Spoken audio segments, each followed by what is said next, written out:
ಮಧ್ಯಪ್ರಾಚ್ಯದಲ್ಲಿ ಮತ್ತೆ ಯುದ್ಧ ತೀವ್ರಗೊಂಡಿದೆ. ಖಮೇನಿ ಅಂತ್ಯಕ್ರಿಯೆಗೂ ಮುನ್ನ ಮಧ್ಯಪ್ರಾಚ್ಯದಲ್ಲಿ ಯುದ್ಧಕ್ಕೆ ಚಾಲನೆ ಸಿಕ್ಕಿದೆ.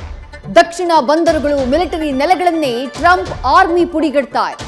ಹಾರ್ಮುಜ್ ಬಂಧ ಮುಕ್ತಕ್ಕೆ ಮುನ್ನಡೆ ಬರೆದು ಭಾರತದ ಗೋಲ್ಡನ್ ಡೋರ್ ಚಾಬಹಾರ್ ಮೇಲೂ ಬೆಂಕಿ ಸುರಿಸಿದೆ.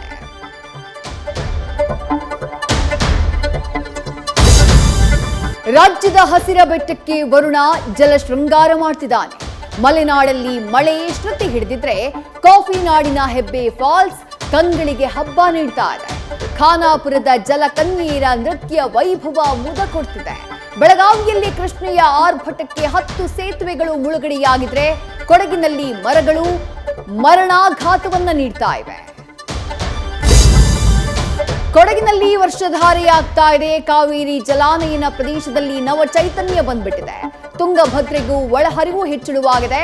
ಹಿಡಕಲ್ ಡ್ಯಾಂ, ಹಿಪ್ಪರಗಿ ಬ್ಯಾರೇಜ್ನಲ್ಲಿ ಜಲ ನಿಧಿ ಹಿಗ್ತಾ ಇದ್ರೆ ಆಲಮಟ್ಟಿ ಹೊಟ್ಟೆ ತುಂಬಬೇಕಿದೆ. ಕೆಲ ಜಿಲ್ಲೆಗಳಲ್ಲಿ ಬರದ ಬೇತಾಳ ಹೆಗಲೇರಿದ್ದು ಸಾಲ ಮನ್ನಾ ಸಮರ ಶುರುವಾಗಿದೆ. ಕುಂದಾನಗರಿಯ ಸುವರ್ಣಸೌಧಕ್ಕೆ ಇವತ್ತು ಸಿಎಂ ಡಿಕೆ ವಾಸ್ತು ಪ್ರಕಾರ ಪ್ರವೇಶ ಮಾಡಿದ್ರು. ಸಾಹುಕಾರ್ ಮೇಲೆ ಅಚ್ಚರಿಯ ಅಕ್ಕರಿಯನ್ನ ತೋರಿದ್ರು. ಇತ್ತ ಬಿಜೆಪಿಯಲ್ಲಿ ಒಳ ಮುನಿಸಿಗೆ ಉಸ್ತುವಾರಿ ರಾಧಾ ಮೋಹನ್ ದಾಸ್ ಮದ್ದರೆದ್ರು. ದಳಕ್ಕೆ ಇನ್ನಿಲ್ಲದ ಹುರುಪು ಬಂದಿದ್ದು ಹಿರಿಯೂರು ಬೈ ಎಲೆಕ್ಷನ್ನಲ್ಲಿ ಸ್ಪರ್ಧಿಸೋಕೆ ದೋಸ್ತಿ ಬಳಿ ಬೇಡಿಕೆ ಇಟ್ಟಿದೆ.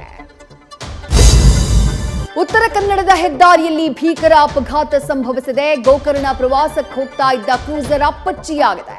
ಘಟನೆಯಲ್ಲಿ 7 ಜನ ಸಾವನ್ನಪ್ಪಿದ್ದು ಮೃತರು ಫುಡ್ ಡೆಲಿವರಿ ಮಾಡ್ತಾ ಇದ್ದಂತಹ ಹುಡುಗರು ಅನ್ನೋದು ಗೊತ್ತಾಗಿದೆ.